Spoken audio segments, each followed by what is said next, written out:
Hello everyone and welcome to The Point with me, Al Hamalawi. Today we'll be talking about the National Palestinian Dialogue, which concluded in Cairo today after discussing ways to end the inter-Palestinian rifts and disagreements and means of guaranteeing the success of the upcoming legislative elections that was called for by Palestinian President Mahmoud Abbas. Actually, the factions issued a final communique where they thanked President Abdel Fattah al-Sisi for his support of the dialogue, and they said that they had reviewed with high responsibility the urgent national issues and risks facing the Palestinian cause and the elections, which would be based on previous Palestinian consensus and agreements. To discuss more the importance of the meeting which took place here in Cairo and the final communique that was issued today, as well as Egypt's role in bringing an end to Palestinian rifts, we're very much delighted to have with us today Dr. Sherif Amir, Professor of International Relations. Thank you very much, Doctor. Very good evening to you. Thank you. Doctor, to begin with, how do you see the importance of holding the meetings here in Cairo? Egypt's regaining again its role in the Middle East after what is called the Arab Spring. We're telling the world again that Egypt, who started the peace process in 1979 of the Camp David Accords, and who sponsored also the Oslo agreements, Egypt, who defended the rights of the Palestinians all these decades, now is gaining again its role. President Abdel Fattah al-Sisi, from the first day in office, he stressed that this issue is an important issue for the whole Middle East. And I remember when there was this conference, strategic conference in Munich in 2014, I think, and President Sisi attended this conference. The Israeli media highlighted a statement made by President Sisi when he said, when the Palestinian-Israeli conflict will be resolved, then there will be security in the Middle East and maybe in Europe also, because this is the center of all terrorism and all disruptions. When I say terrorism, I mean by that there is forces who worked a lot to disrupt the Palestinian reconciliation. And we all know at a certain time, even Turkey is working right now to make all the obstacles in supporting Hamas against the Palestinian Authority. But I think that Egypt showed great wisdom in dealing with that. Because we all know that, unfortunately, some people in the Hamas used to work against Egypt in national interest. But Egypt and President Abdel Fattah al-Sisi drew a red line between the Palestinian cause, the Palestinian people, and the terror movements and the smugglings that took place in Sinai. So I think that now when we are gathering everyone again, this is the same message that President Sisi gave from the beginning, is that there will be no solution except by a unity within the Palestinians first, to sit down with the Israelis and then negotiate. Yes. Actually, the meeting, the two-day meeting, brought together around 15 Palestinian factions, groups, and independent figures. And it coincided with the meetings of 15 Arab foreign ministers here in Egypt, again to discuss the same issue. How do you see that? Once again, Egypt is the hub of all these negotiations.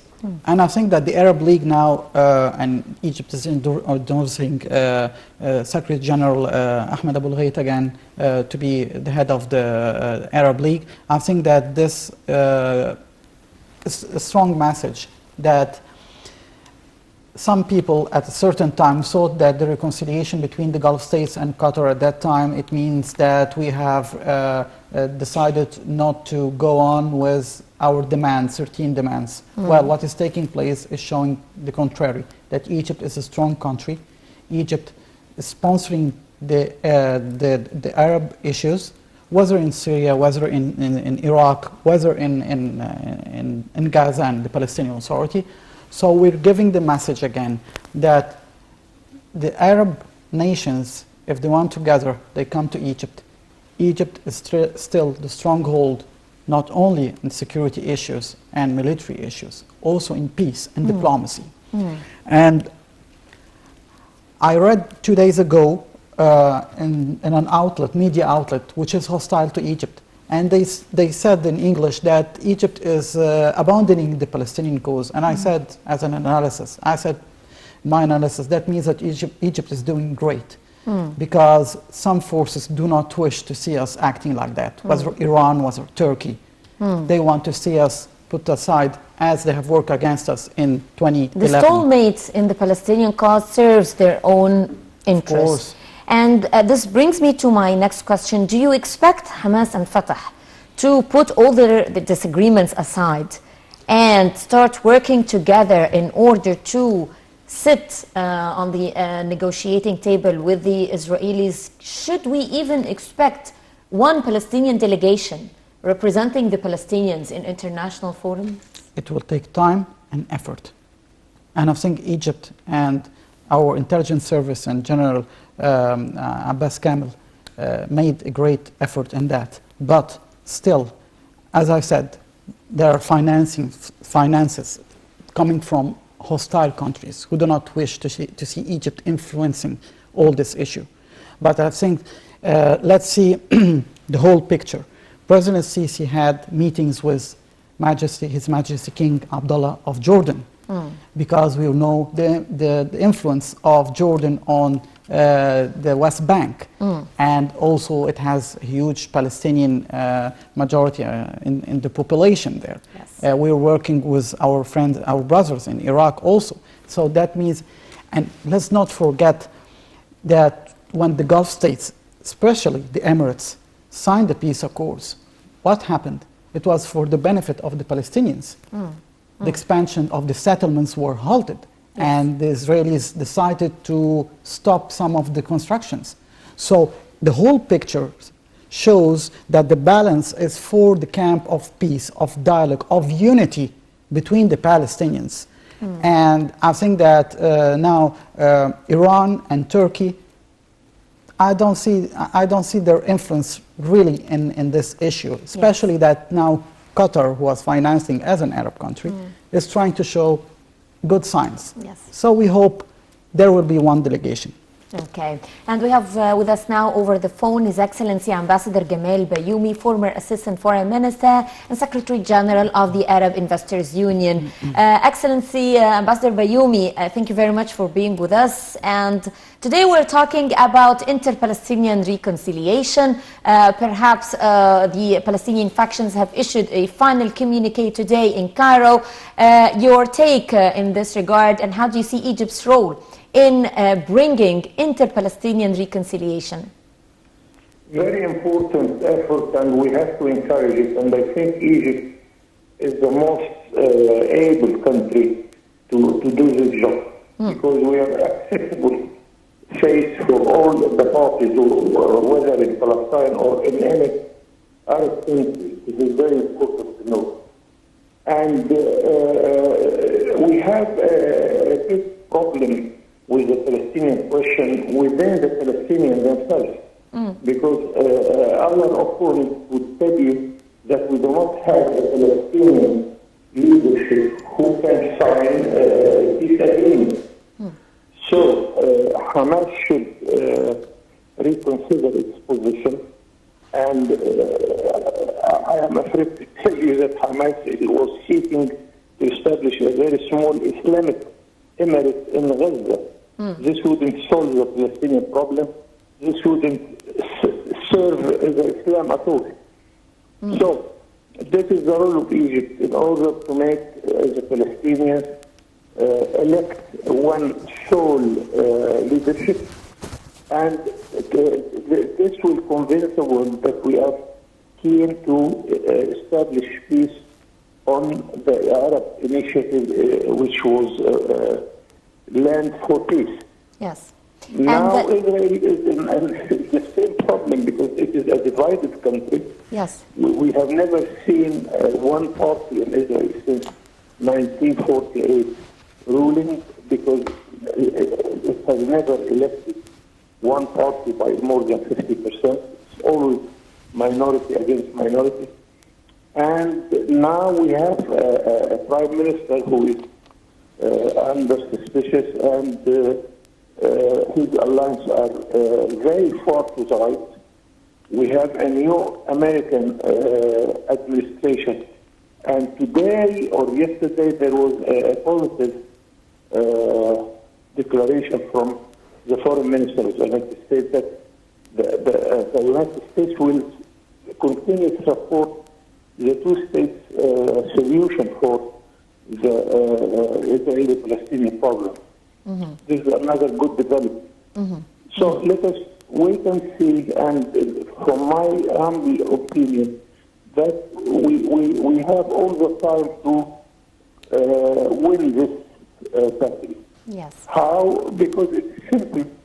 Even the friends of Israel would tell you that the two-state solution is the only way to keep Israel in safe, because one state in years to come will have Palestinians outnumber the Israelis. Mm-hmm. And this is not what Israel is trying to seek. Mm-hmm. Another dimension, imagine with me the future of Israel after 20 or 30 years from now, where they are establishing enemies around them everywhere. Who will accept this? Especially with the occupation of the Golan Heights of Syria. Syria is a big country and a big army, although Syria now is occupied in its internal problems, but for how long this will remain? So I think that the quiet diplomacy of Egypt will win at the end. I just hope that Palestinians will make their position unified as much as they can. Then we can go everywhere. And mind you also that the whole world community is voting with us. Is the problem of sending the American embassy to Jerusalem. There were 149 votes in the United Nations General Assembly against this move. Not a country supported except United States and Israel itself and one Latin America country. Mm-hmm. So we have a good place. We have all the world around us.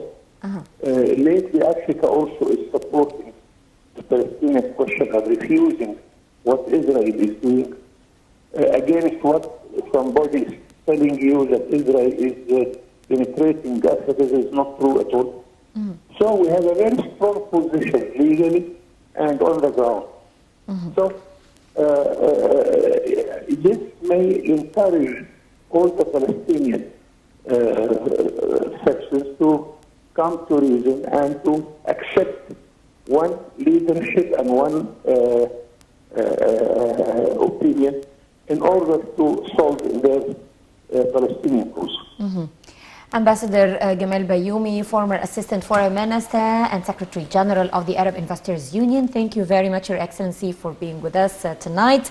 And back again to you, Dr. Sherif. Now, in their final communique, the Palestinian factions said that they had reviewed with high responsibility the urgent national issues and risks facing the Palestinian cause and the elections, which would be based on previous Palestinian consensus and agreements. How do you read the statement?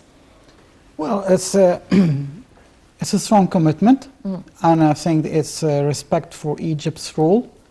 But as I said before, it has to be followed with action and mediation. And I think these are the basis, the good basis, because before there were exchanging accusations. Yes. So we have made steps forward. A good start, like Ambassador Bayoumi said. Of course. And let me tell you something also. The circumstances in the Middle East now with the Biden administration is giving the Palestinians a new start, if we can say that. Look, for example, the Biden administration started today is hesitating from recognizing the Golan Heights. And the Golan Heights, yes. But again, the stance towards Iran is shifting. But of course, it's like an expectation that the new administration, the new U.S. administration, would take different stance than the previous one of Donald Trump? Look, the Iranians lost a lot by the assassination of Hassan Zadeh, which was the head of the atomic energy there, and the assassination of General Qasem Soleimani. So I think that Iran now, if they will go to negotiations, not Iran that was before at the Obama administration, it's much, much weaker. And then let's not forget that, let's say it, that there's peace now between the Gulf states, even in Sudan and Israel. So there is a new era. The Netanyahu administration now is facing March elections. Prime Minister Benjamin amid Netanyahu, corruption allegations of course, to Israeli Prime Minister. Of course. And he's seeking to exchange visits with Egypt, with Morocco. But he's in a deadlock now because the two-state solution is being brought to the light again. So I think that the Palestinians, they have to see that there is new signs for them that could push them forward to regain some gains that they lost. Of course, the question of Jerusalem now is being very complicated. But let's wait and see what the negotiations could lead for. But let's say again, the unity between the Palestinians is the base. If there will not be no unity, everything will be lost. Dr. Sherif, allow me to read out the main points of the final communique issued by the Palestinian factions here in Cairo. They said, of course, they agreed that the national partnership is a complete path that begins with the elections for the Legislative Council, the first stage of the National Council elections. 2, adherence to the timetable set by the decree of the legislative and presidential elections, with an emphasis on holding them in Jerusalem, the West Bank and Gaza Strip without exception, and a committee to respect and accept the results. Number 3, the emphasis on supporting the central elections and working to overcome any obstacles that they face in order to be able to carry out their tasks. Number 4, the election cases court is formed by consensus of judges from Jerusalem, the West Bank and Gaza Strip. And this court is exclusively responsible for the follow-up of everything related to the electoral process, its results, and any issues arising from it. Number 5, releasing public freedoms and spreading the atmosphere of political freedom and the release of detainees on a factional background or for reasons related to freedom of opinion. And number 6, to ensure the impartiality of security services in the West Bank and Gaza Strip and that they do not interfere in elections or propaganda for any political party. Dr. Sherif, how do you read the communique? It's very optimistic, if I can say so, because it sees that there is still opportunity to regain some of the lost land again. I think that the Palestinians, they have a new, let's say, new language when they discuss between them. It's not the accusations anymore. There is common basis about Jerusalem, about Gaza, about the detainees. So I think these are the issues that were brought between the Israelis and the Palestinians in 1993, also accords. So I think that this is a new start again. It's the right start. I'm very happy that they are not exchanging any accusations between Gaza and the authority of Gaza and the authority of Ramallah. And I think that this means that I hope that the Hamas is recognizing the authority of President Mahmoud Abbas Abu Mazen as the legitimate authority, of course.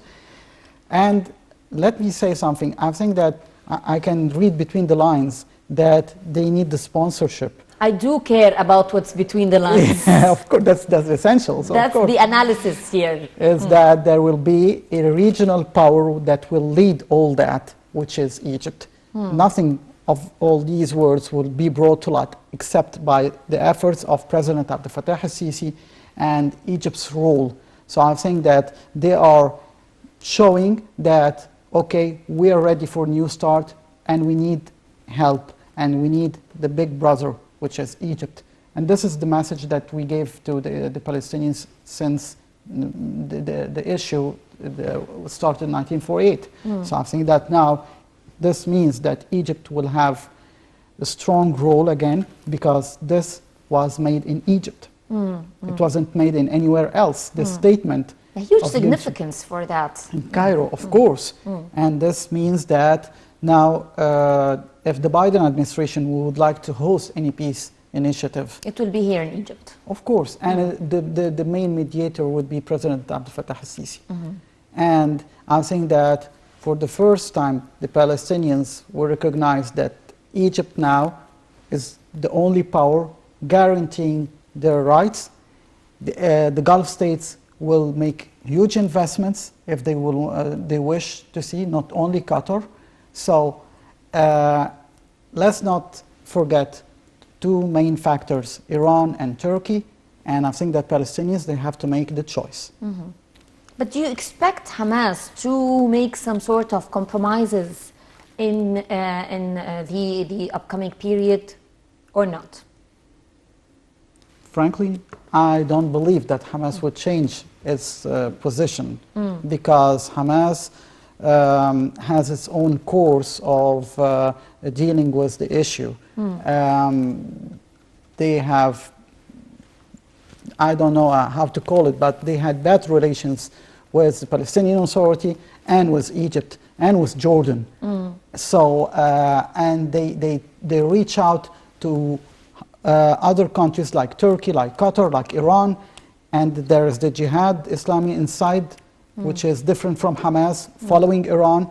They have to clean the All this arena, mess. of course, and it will take time. And let's not forget money. Hamas is based upon finance. Yes. So they will fight for their, not principles, but for their source of finance. Yes. What would be the impact of an inter-Palestinian reconciliation if everything goes as planned and the elections go smoothly? How would that affect the Palestinian people themselves? They will regain confidence in their leadership, because I think that the Palestinians at a certain time, they lost hope, and they saw that that's why we have seen that settlements were growing and the Palestinians were just staying in Ramallah and Gaza, and everything's quiet. Jerusalem was declared the capital of Israel, and then we have seen that no one reacted, even within the Palestinians. I think they had disappointment. They at a certain moment, they saw that they were abandoned by the international community, by the regional forces, and they saw that they had only one choice, which is an intifada. And I think they were really exhausted and tired of getting into a new bloodshed. So I think that this will give them new spirit, will give them new, I think, new leadership within, like Mohammed Dahlan, for example, within the Palestinian Authority. I think that we will see new charismatic leaders that could use this opportunity to tell the people, the Palestinians, you can work again on your issue and start peace again. Your expectations for the upcoming elections, Dr. Sherif. Now, a lot of talk about the elections, and this is to the Palestinian factions, the cornerstone for the inter-Palestinian reconciliation. What are your expectations for the elections? My expectation is that there will be a majority of the Palestinian Authority, of Fatah, but Hamas has a presence, and they have Gaza under their control. So I think they will share power at a certain time, and this will be the main issue, because the Hamas would ask for guarantees that they will be spared from any prosecutions. They will ask that they will be out of the assassination list from the Israelis. So they will ask favors for themselves. And I think maybe with the negotiations, Egypt negotiations with Israel, negotiations with the Palestinian Authority, maybe that Hamas will understand that they have to forget their ambitions for working for other countries and work for the Palestinian issue. We have just mentioned the new U.S. administration under President Joe Biden and how expectations are for a different approach towards the Middle East issues, towards Iran, towards the Palestinian cause, towards Jordan, towards all the regional issues. But when it comes to the Palestinian cause, because as you mentioned, former U.S. President Donald Trump announced Jerusalem as the capital of Israel, and there was almost no reaction to this. How do you expect the new U.S. administration of President Joe Biden to deal with the Palestinian issue? I think that it will depend upon the relationship between Joe Biden and Benjamin Netanyahu. If the camp of Benjamin Netanyahu will be in power, I think this will be in favor of the Palestinians. You know why? So the March elections will determine the approach? Yes, of course, because if the Netanyahu government will go on, that means that the relations won't be really nice between Washington and Israel and Tel Aviv. So I think that we are heading towards a new era in the Israeli politics in March. And this will determine lots of things. And I think if there will be a national government, a national unity government in Israel, maybe yes, peace negotiations will start. If they will, the Netanyahu government will continue, that means that Joe Biden and the administration will have hard time in pushing peace. But recently the US Senate agreed almost unanimously that Jerusalem stays as the capital of Israel. How would that reflect on the negotiations? Of course, well, we have to understand the US politics. We all understand that many of the responsibles, the officials there, they are sympathizers of Israel, and they don't hide it. So we have to accept that. We have to understand that. Egypt, even and the Camp David Accords in 1979, it was the main problem that when Henry Kissinger was present, he was even pro-Israel at the negotiations. So we have to accept that, and we have to accept that the Congress will never abandon this treasure for Israel, which is Jerusalem, the capital of Israel. So I think that it won't have real impact, because maybe Jerusalem would be brought as the last file. We don't know about the religious parts. We know, for example, that the Aqsa Mosque is under the control of Jordan, and we all know that it has a special status. So concerning Jerusalem, it won't have real impact, because we have to talk about the settlements first. We have to talk about the detainees first. We have to talk about the national aid for the Palestinians. Okay, this is very important, the aid for the Palestinians, because there are again expectations that US President Joe Biden will bring back aid to the Palestinians, the Palestinian refugees through the UNRWA. Nice. Would that change the game in this conflict?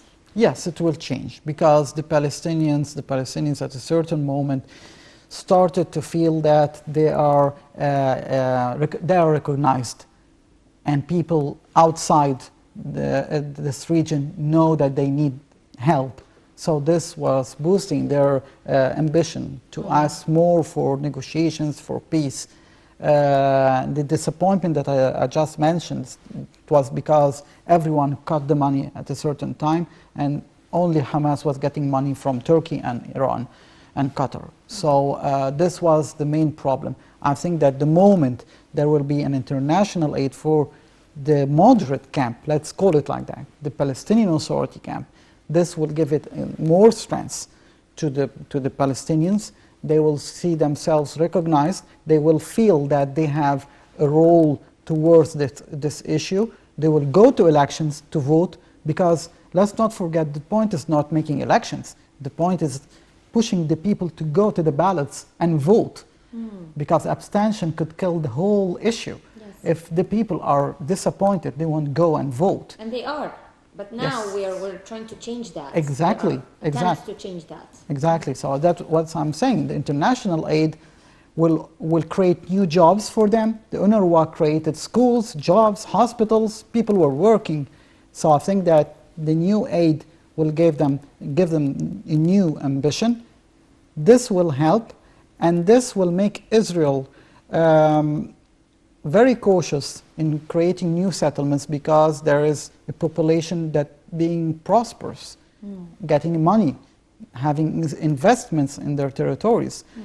For example, a city like Bethlehem, unfortunately with the COVID-19 and all the restrictions, it was it was closed this year, but usually it could be a center of investment for tourism there. So the Palestinians know now that with the international aid, they could start a new plan to be an institution that will sit on the table and negotiate with the Israelis. Okay. And how do you see Egypt's role in alleviating the suffering of the Palestinian people, especially in Gaza Strip? Now, Egypt has announced the opening of the Rafah border crossing. How do you see that step?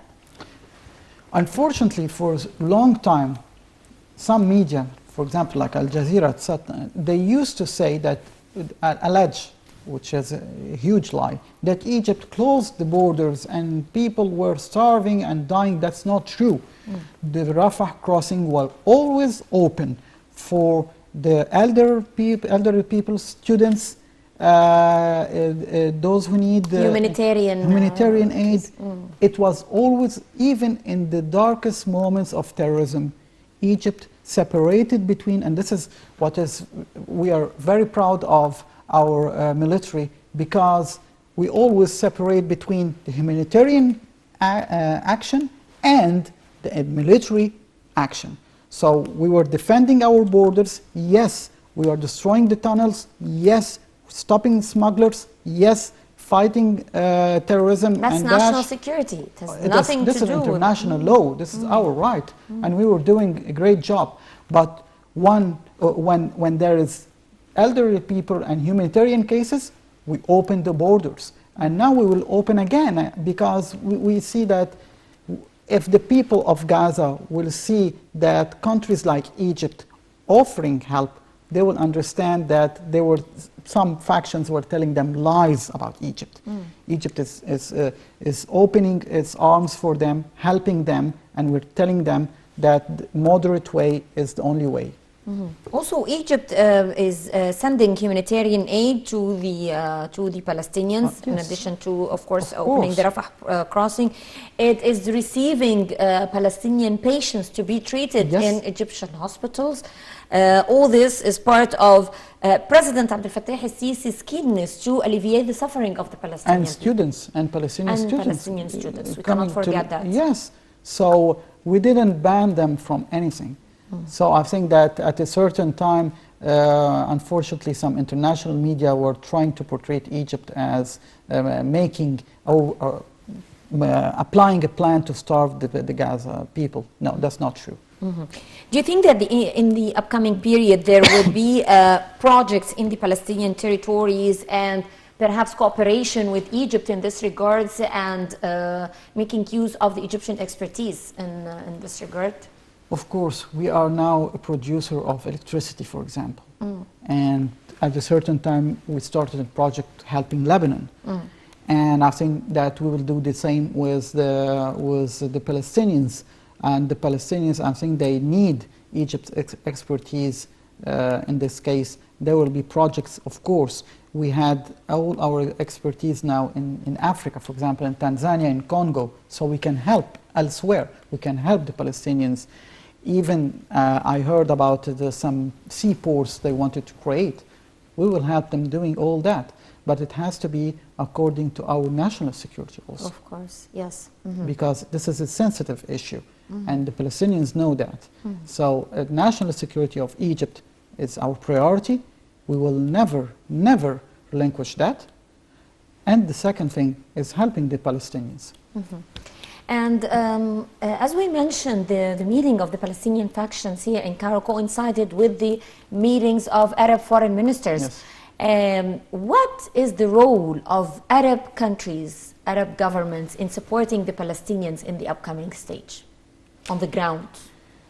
Talking about investments, talking about the political level, the economic level. How do you see the role of Arab countries, especially the GCC countries, in the GCC countries in particular, in offering aid and assistance to the Palestinians? It will help a lot, of course. I think that the Emirates, they wanted to start many of the projects, and they were diabolizing the Emirates at the beginning. I mean by that Turkey and other countries, because they didn't want to see the Emirates investing in this region. So I think that this money will help a lot. It will create jobs for the Palestinians. Let's not forget that one of the most dramatic events in the national history of the Palestinians was unemployment. Yes. And the young people were recruited for some actions that will never help the Palestinian issue. So I think creating jobs, projects, this will help a lot. And as I said, when Israel will see that there is a prosperous nation just beside them, it will help a lot, because they will say, well, we have to negotiate. These are not just unemployed population. They are working, they have investors. And the commerce between, maybe the commerce between the Israelis and the Palestinians will be prosperous and will help. Actually, when the Palestinian factions sat yesterday and today to discuss ending their rifts, they discussed or focused on the upcoming legislative elections. That was the main focus. Do you think that after or if the elections go smoothly, what would be next to be discussed between the Palestinian factions? How would they discuss all their disagreements in order to share the power in Palestine? I think that the first issue will be demilitarizing or disarming some factions. And I mean by that the Jihad Islami, Hamas. And this will be, it will be like this will be difficult. Like in Lebanon with the Hezbollah. It will be the same. It will be very difficult, because it's even the former foreign minister of Israel, Tzipi Livni, said it, that one of the main problems that Israel will have in any negotiations is about the arms of Hamas, what we're going to do about it. So even Israel is brought this now up. So I think that this will be the issue between both factions. The arsenal, the military arsenal of Hamas, of the jihad, the rockets. Who will convince them to disarm? This will be a huge issue. The second issue between the ministerial cabinets, how they will have the ministerial cabinets. The third issue is creating one delegation to negotiate with Israel. That's it. So these are main issues, but I'm telling you, the most important is disarming the factions. It's the toughest as well. Of course, and I'm not... Because choosing a delegation even would be easier to choose a delegation from both factions, or a delegation representing all the factions to sit down with the negotiating table. Also. Still, that would be difficult, because Hamas rejects the idea of negotiating with Israel in the first place. So yes. That's among the many challenges. Although Hamas had secret talks. But officially they reject. No, yes, of course. Officially they reject. They reject negotiations with Israelis. Yes, but they could be like the opposition parties in Israel. Israel has opposition parties who refuse the Palestinians at all, and they are members of the cabinet, but they are minorities. So could they have 2 or 3 ministers, and the others are pro-peace? But I'm talking again about disarming. My final question to you, Dr. Sherif, now, until the legislative elections are held, what are your expectations for the upcoming period? What is going to happen between the Palestinian factions? How are they going to lobby for the elections, and how are they going to agree on the number of seats for each faction in the elections, council elections? Well, I think it would be similar to the case of Libya, I mean, by that they will come to Egypt, and it will be the mediation of President Abdel Fattah al-Sisi to settle this issue with our Arab brothers also. I think that this could be solved with financial aid to some factions, because some factions, let's say clear, they will say, well, after the elections, what we're going to do? It was our business. Now we're ruining our business. So maybe some money would be given to some factions and tell them, well, you could have your finances, but we have to go on with the process. So this would be, it won't be tough like the disarming, but it will take an effort from Egypt. President Abdel Fattah al-Sisi, he knows very well that there are key personalities within the Palestinian Authority that we could talk with. The problem is Hamas also. There are people in the Palestinian Authority that we could talk with, we could negotiate whether the factions of the Liberation Front, Palestinian Liberation Front or Fatah. But once again, the problem is Hamas. How we negotiate with these people, I think time will tell. We'll keep our fingers crossed for now. Yes. I'd like to thank you very much, Dr. Sherif Amir, Professor of International Relations. Thank you very much for being with us. Thank you. And ladies and gentlemen, thank you very much for joining this edition of To The Point. I'm Hala Al-Hamalawi. Many thanks for being with us.